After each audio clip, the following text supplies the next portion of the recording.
Hi, my name is Bob Roth, and I've been a teacher of Transcendental Meditation for over 40 years. I want to start right off with a very simple working definition of Transcendental Meditation. Number one, TM is a very simple technique. It's simple not because it's simplistic or a beginner's meditation, but because there's an elegant simplicity to the practice. Very profound, elegant simplicity to the practice. Number two, it's natural. There's no manipulation, there's no suggestion. Every human being can practice Transcendental Meditation as well as every other human being. Very simple to learn and very enjoyable to practice. Number three, it's effortless. Effortless in contrast to many other meditation techniques which involve concentration or control of the mind, trying to clear the mind of thoughts. This is completely effortless, as we'll see in a few moments. It's practiced 20 minutes twice a day, sitting comfortably in a chair with your eyes closed. It can be done, on a train. It can be done on an airplane. It can be done in a car if someone else is driving. But it can be just done, it's just done sitting comfortably. It's a silent technique with your eyes closed. And this is what it's not. It's not a philosophy. I have no philosophy for you. When you learn Transcendental Meditation, no one's going to give you a TM philosophy of life. There's no philosophy whatsoever. It doesn't involve any change in lifestyle. You don't change your diet or anything. And the third thing is there's nothing to believe in. I want to emphasize that because sometimes people think, oh, when I learn to meditate, I have to believe in it for it to work. You can be 100% skeptical and the technique works just as well, the benefits are just as profound, as if you went into this thing thinking, oh, I believe in meditation, it's going to work. So there's no belief whatsoever. So to understand what Transcendental Meditation is, and to understand how it compares to other forms of meditation or self-development, I like to use the metaphor or the analogy of an ocean. You're on a small boat, you're in the middle of the ocean, out in the middle of the ocean, and all of a sudden you get these huge swells, these huge 40, 60-foot high waves, and you could think, oh my God, the whole ocean is in upheaval. Well, not really, because if you do a cross-section of the ocean, you see these little 40-foot high waves, and the ocean is like, in reality, a mile deep, and the ocean is active on the surface, but at the depth of the ocean, it is naturally silent. That's the nature of the ocean, active on the surface, silent at its depth. And the analogy is our mind. The surface of our mind is the active thinking mind. All the things that we're thinking about all during the day. It's like the waves on the surface of the ocean. And I like to call it the gotta mind. I gotta do this, and I gotta do that, and I gotta call him, and I gotta call her, and I gotta make a list, and I gotta find the list, and I gotta make a new list, and I gotta get going, and I gotta slow down, and I gotta get to sleep, and I gotta wake up. I'm sure everybody's had a gotta mind at some point. And there's a natural inclination, a natural desire to have some inner calm, some inner clarity, some inner focus, some inner inspiration, some inner peace, some inner happiness. Natural. And the operative word there is inner. And the question is, where is that inner, and how do we get there? Deep within every human being, deep within all of us, is a level of the mind that is already calm, already settled, already wide awake. The ancient meditation texts use very big words. They say it's a source of our unbounded creativity, unbounded intelligence, happiness, focus, clarity. It's there. It was there. If it's there, it was there yesterday. It's there right now. It'll be there tomorrow. We've just lost access to it. We're stuck up here. We're stuck up on the surface gotta level. And Transcendental Meditation is a simple, natural, effortless technique that allows the active thinking mind to just, all of it, to just settle down and experience quieter levels of thought and quieter levels of thought, and then experience what has been called the source of thought, or the unified field of consciousness, or transcendent level of the mind, pure consciousness. Now here's a question. How do we know during Transcendental Meditation that that's actually happening? How do we know something substantive is taking place? That we're not just imagining this, And we know from science. And why do we know from science? Because we know from science mind and body are not just interconnected. In many regards, mind and body are basically one. And if it's true that during transcendental meditation, your mind is just effortlessly, comfortably settling down, experience quieter and quieter levels of the mind, and then experiencing that source of thought, it must show up in a very profound and dramatic way during the meditation, and it must show up in the body. Basically, what the research shows is that during transcendental meditation, your body gains a state of rest and relaxation, and what that deep rest does, it allows the buildup of stress, fatigue, tension, anxiety to be dissolved. When we get a state of deep rest, there's a hormone, probably some of you have heard of, called cortisol. Cortisol is secreted by the adrenal glands, which sit on the kidneys, when we're anxious. So when we're anxious, the body secretes cortisol, and then we secrete cortisol, we feel more anxious. It becomes this vicious cycle. Then we feel more anxious, more cortisol, more anxious, more cortisol. We get a good night's sleep, cortisol levels drop a bit. That's why we wake up feeling fresher in the morning.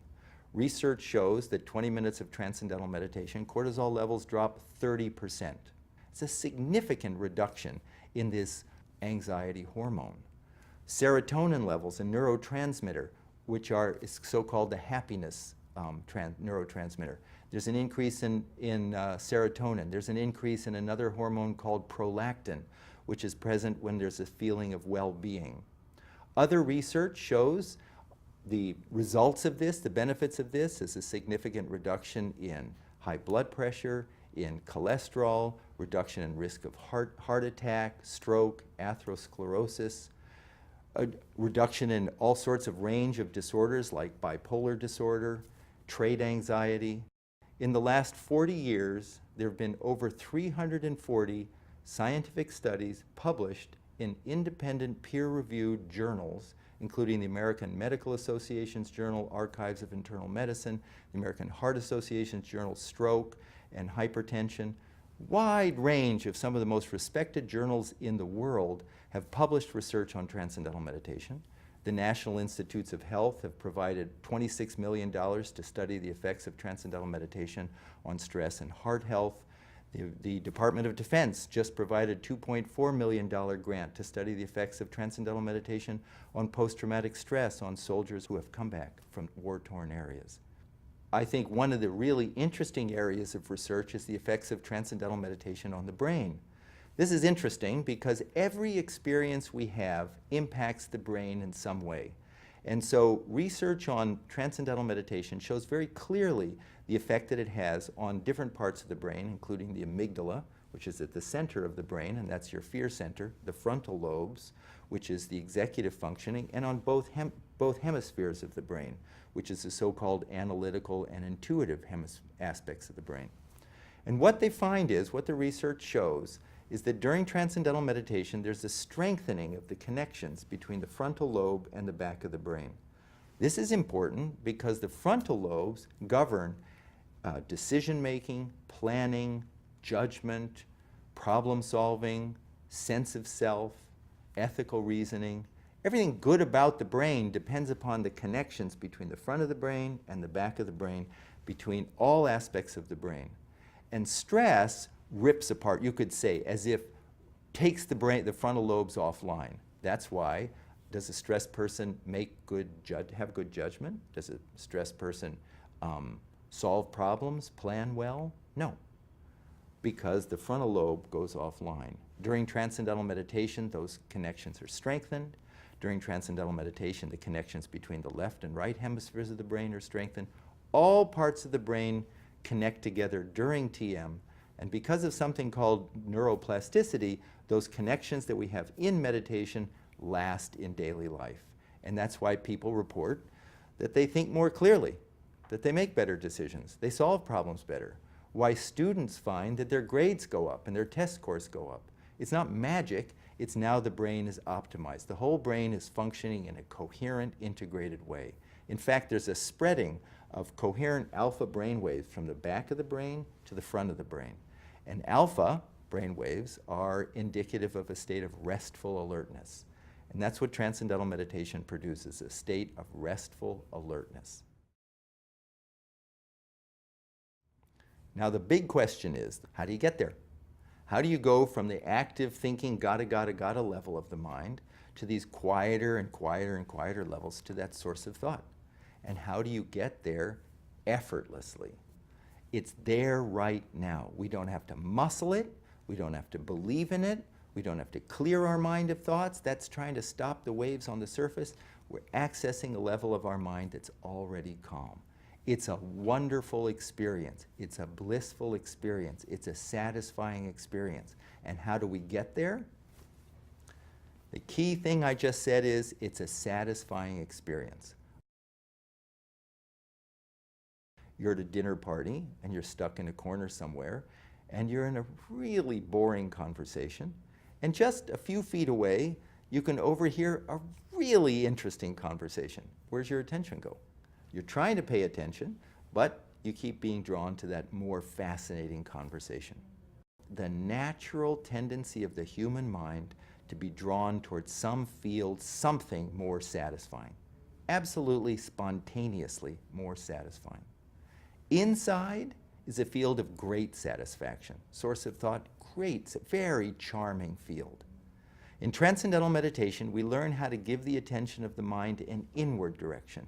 Instead of outward through our senses toward that nice music, that interesting conversation, that, is it hard to watch a great movie? No, your attention is drawn to it. So, but that all goes out through the senses. Now, like that cross-section of the ocean, we learn how to give the attention of the mind an inward direction, and automatically the attention is drawn, settled quieter and quieter and quieter levels, because quieter levels of the mind are increasingly more satisfying, more satisfying. It's like you teach a child how to dive. You say, honey, just stand like this, stand here, now get those initial conditions, bend over like that. The rest is automatic. Gravity, nature takes over. In the same way with Transcendental Meditation, we learn how to give the attention of the mind an inward direction, and automatically the attention is drawn inward. And as the mind settles down, we notice our body gaining a profound state of rest and relaxation.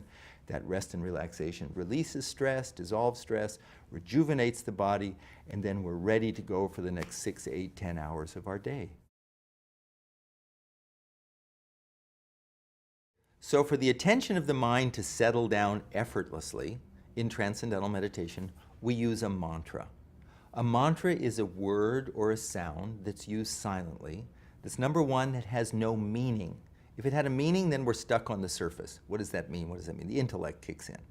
It's also a word or a sound, used silently, that is positive. It's known to be positive, life-supporting. It's a good sound for the mind to settle down. It's a sound, a mantra has been used for thousands and thousands of years for just this purpose. Transcendental Meditation is always taught one-to-one by a trained, certified teacher of TM. I need to emphasize that.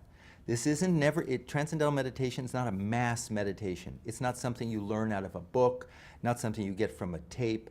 The technique is taught over 4 consecutive days of about an hour to an hour and a half a day over 4 consecutive days. And the first day, always one-to-one with a trained teacher of Transcendental Meditation, certified teacher. And at that time, what you learn from your teacher is you're given a sound, the proper mantra, proper vehicle for you to settle down, and you're taught how to use it properly. Both things are absolutely essential. This meditation dates back thousands and thousands and thousands and thousands of years. It predates all the isms. It's not a religion. It's not a philosophy. It's a universal human being practice. And from that tradition of Transcendental Meditation, called the Vedic tradition of teachers, it has been passed on from teacher to student, teacher to student, teacher to student, always in an oral tradition over thousands of years. And the most recent great meditation teacher was Maharishi Mahesh Yogi. And Maharishi proceeded to teach and oversee the teaching of thousands and thousands of teachers of Transcendental Meditation who know how to select the proper mantra, the proper sound for an individual, and how to teach them to use it properly. Without both, you basically are stuck. With both, then we know how to effortlessly settle down and experience quieter levels of thought, completely rejuvenate mind and body for a much healthier, more satisfying life. How does this differ from other forms of meditation? And for this, we look back to scientific research. Because as I said, research shows that every experience changes the brain. And basically, we know from science that there are 3 different major types of meditation. The first type of meditation is called focused attention. And focused attention is something like Zazen meditation or Vipassana meditation, any meditation that involves some concentration or control of the mind, trying to clear your mind of thought, trying to concentrate on your breath. It's like trying to stop the waves from moving. It's trying to stop the wave on the surface. So it's a focus, it's a concentration. The second type of meditation is called open monitoring. And that's a mindfulness form of meditation. And that's really how to emotionally disengage and just observe and be present and mindful of your environment or mindful of your thoughts. And that would just be like observing the rise and fall of the waves on the surface of your mind. Transcendental meditation does not involve any concentration, and it's not just an observational tool. It's an actual technique called automatic self-transcending, which allows the active thinking mind to experience quieter and quieter levels of thought, and then transcend thought and experience the self, experience our own unbounded nature. I'm a very skeptical person by nature, and when I heard about transcendental meditation, when I attended an introductory lecture 45 years ago, at the end of the talk, I asked the teacher, how much of this do I have to believe in for it to work? Because I didn't want to have to believe in anything. And the teacher told me that I could be 100% skeptical and the technique would work just fine. Now, she didn't have a cell phone, but she did have a pen, and she said, you don't have to believe in gravity. As a matter of fact, you can think Newton's laws of gravity is a complete joke, but if you drop, in this case, a cell phone, the phone falls. In the same way, we don't have to believe in anything to practice transcendental meditation and to gain the benefits. And that's because we are hardwired for the experience. It is a mechanism, it's who we are. Transcendental meditation is just a simple, natural, effortless technique to give access to that calm, silent level of the mind that is always there, but is overshadowed because of the constant noise, crazy of the day. So there's no change in lifestyle, there's nothing to believe in, there's no philosophy. It's just a simple, natural, effortless technique that once learned, you carry with you for the rest of your life.